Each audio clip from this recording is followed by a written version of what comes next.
There is no transition to net zero without nuclear. Nuclear is already the largest source of zero-emission baseload power in the advanced economies. As the world's energy transition has accelerated, much more wind, much more solar, all of that very positive. There are real issues of finding at scale zero-emission baseload, and nuclear is one of the solutions to that. Nuclear power, as we know it today, is the only commercially viable solution for providing firm, carbon-free baseload generation. Going forward in nuclear is that it's absolutely essential for decarbonization. And as for the benefits, obviously, of nuclear energy and nuclear electricity, clean, cheap, constant. So this ensures a form of stability which many other fuels don't have. And last but not least, it's baseload. There's nothing out there that's quite like nuclear.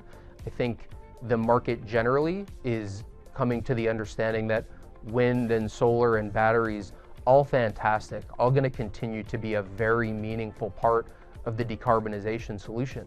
But if you can't pair that with something like nuclear that is clean, firm, able to run around the clock, then they're not going to be able to meet their expansion goals. Westinghouse essentially is a mission-critical company that services the nuclear industry, both for existing plants and new plants. We're delivering systems, components, products, services that are very hard to replicate, and that requires a very strong and long relationship with our customers. Stepping back and looking at Westinghouse as a whole, they're the unquestionable leader in the nuclear space. They have over 2,300 patents across the space. They have 9,000 employees, and 2,500 of those are in highly specialized technical roles. They're also a global company operating in 32 countries. Westinghouse has two legs, essentially. One which is to service and support our customers to service their existing plants, and the second leg is more new build, new plants, new generation, new reactors. The AP1000 is Westinghouse's flagship nuclear reactor technology. It's about 1 gigawatt in size in terms of its energy output. It is the most advanced commercial nuclear power plant ever connected to the grid.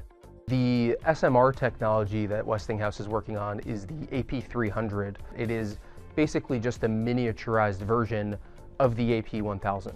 The eVinci microreactor, very different use case and size profile than the AP1000 and AP300.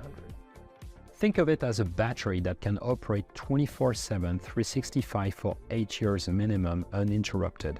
We are putting in place the continuation of the investments that will enable us to put those innovations into the market. Westinghouse's business plan under Brookfield Renewable Ownership, really the core focus for us is on the company's nuclear fuel and operating plant services businesses. The operating cash flows of Westinghouse are driven by those two businesses. Westinghouse has everything we look for in investments.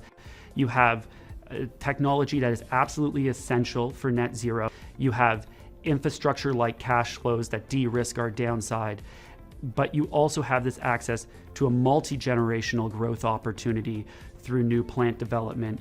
And then finally, it was a business in which Brookfield could bring significant strategic synergies to grow the business. And when we first looked at Westinghouse, it really reminded us of our initial investments in hydroelectric power.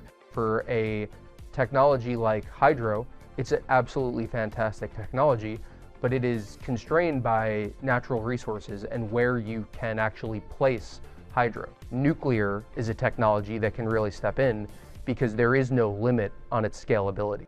Brookfield brings to Westinghouse is our exposure to our global leading asset management business.